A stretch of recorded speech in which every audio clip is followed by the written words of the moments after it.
আমরা কক্সবাজার কাজের উদ্দেশ্যে বাড়িতে আমাদেরকে রাজমিস্ত্রির কাজের কথা বলে আমাদেরকে কক্সবাজার কাজে নিয়ে আসছে।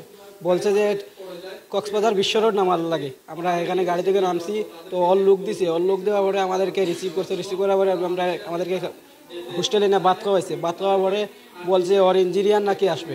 ইঞ্জিনিয়ার আসার পরে একটা সিগনেচার দিবে। সিগনেচার দেওয়ার পরে আমাদেরকে সাইটে নিয়ে যাবে।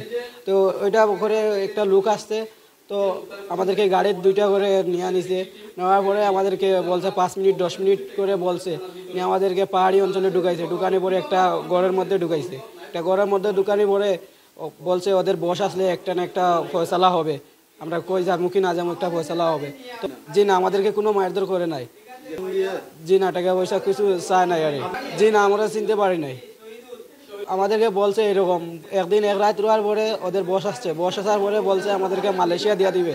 ওখানে আমরা গেলে অনেক কাজ করতে পারবো, অনেক টাকা ইনকাম করতে পারবো, এরকম বিভিন্ন ধরনের লুপ দেখাইছে। কিন্তু আমরা মানি নাই। আমরা বলছি আমাদের মা বাবার কাছে আমরা চলে যাবো, আমরা কাজের জন্য চলে আসছি, আমরা মালয়েশিয়ার জন্য চলে আসি নাই।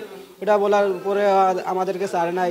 তো অভিযান শুরু হয়েছে, আমাদের বাড়ি থেকে অভিযান শুরু করছে। অনেক নিউজে ছাড়ছে। ছাড়ার পরে আজকে টেকনাফ পুলিশ থানা থেকে আমাদেরকে উদ্ধার করছে। জন্য কাজের জন্য এসে আমরা মনে করো আমরা এনে কাজে যাইমু। কাজে গিয়ে এনে একটা আমরা যে কন্ট্রাক্টর আছিল ওর শালা আসছে। শালা আসার পর আমাদেরকে মনে করো খাওয়া দাওয়া করাইছে। খাওয়া দাওয়া করাইয়া আমাদেরকে একটা গাড়িতে তুলিয়ে দিছে, সিএনজিতে তুলিয়ে দিছে। সিএনজিতে তোলার পর অনেকটা সিএনজি পাল্টাইছে। খালি বলছে কাজের সাইড একটু পরে একটু পরে একটু পরে একটু পরে বইলা বইলা আমরা একটা মনে করো জঙ্গলের মাধ্যমে, জঙ্গল আছিল এনে নিয়ে আনিছে। আর এনে নেওয়ার পর মনে করো 2টা লোক আছিল। লোকে আইয়া বলছে ভাই আপনারা কই যাইতেছেন? আমরা বলতেছি ভাই আমরা কাজে যাইতেছি। বাদে আমরা ওইগুলা নিয়ে আনিছে। মনে করো কিছু মারছেও না, যে করছেন আমাদের এই গন্তব্যে নিয়ে আনিছে, পাহাড়ে নিয়ে আনিছে। নিয়ে নেওয়ার পর আমাদেরকে এখানে রাখছে। তার রাখাইয়া আর আমাদেরকে যে মনে করো জিও করছে ও আমাদেরকে বিক্রি করিয়া দিছে কন্ট্রাক্টরে। ওদের কাছে 20,000 করে বিক্রি করিয়া দিছে। তারপরে ভাই আমি কিছু না, আমাদেরকে কোনো নির্যাতন করছেন। আমাদেরকে খানি দিছে 3 বেলা, কিন্তু নির্যাতন করছে না। টাকা পয়সা আসছিল না আমাদের পকেটে, খালি মোবাইলগুলো নিয়ে আনিছে।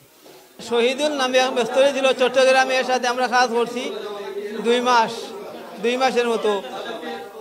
এরপরে তো আমরা এই কাজের পরিচয় তার সাথে কিছু আমরা সাথেও ভালো ব্যবহার করতে কাজ করছে। আমরা মিলেমিশে কাজ করছি। আমরা বাড়িতে গেছে যাওয়ার পরে তো ফোন দিয়েছি আমরা 8 তারিখ থেকে প্রায় 14 তারিখ পর্যন্ত আমরা সাথে খালি ফোন ডেইলি 5-7 বার ফোন দিত যে কাজে আসো তোমরা, ভালো কাজ আছে, 5তলা বিল্ডিংয়ে আমি কাজ রাখছি, আসলে তোমরা কাজ করবা। ওই যে শহীদুল্লাহ আমাদের আনছে, আনার পরে তো ওইখানে আমরা দালালের কাছে বিক্রি করে দিচ্ছি। এখন দেখলে আমরা চিনবো, এরা তো অপরিচিত মানুষ, দেখছি হয়তো চিনছি। এখন আর বাইরে বাড়িলে তারা আমরা চিনব, তারা তো এখন তারা ফাড়ের ভিতরে উদ্ধার করছে। তো এখন ওই যে লেখালেখি হয়েছে আপনার দেখছে, তারা নেটে বেটে দেওয়াই গেছে ফটো, পেপার পত্রিকা আপনার রয়েছে। তারা আমরা কইছে এখন তো তোমরা নিয়ে আমরা আতঙ্কত পড়ছি, তোমরা মালয়েশিয়া যাইছা না? আমরা না, আমরা মালয়েশিয়া যাইতাম না, আমরা বাড়িতে পাঠাই দেব। ও আমরা আর পারছে না, অন্য মানুষের মালয়েশিয়া পাঠাই দিছে। উদ্ধার করছে তো আমরা যে লেখালেখি করার কারণে তারা আতঙ্ক হয়ে গেছে, ভয় পাইছে যে এত লেখালেখি।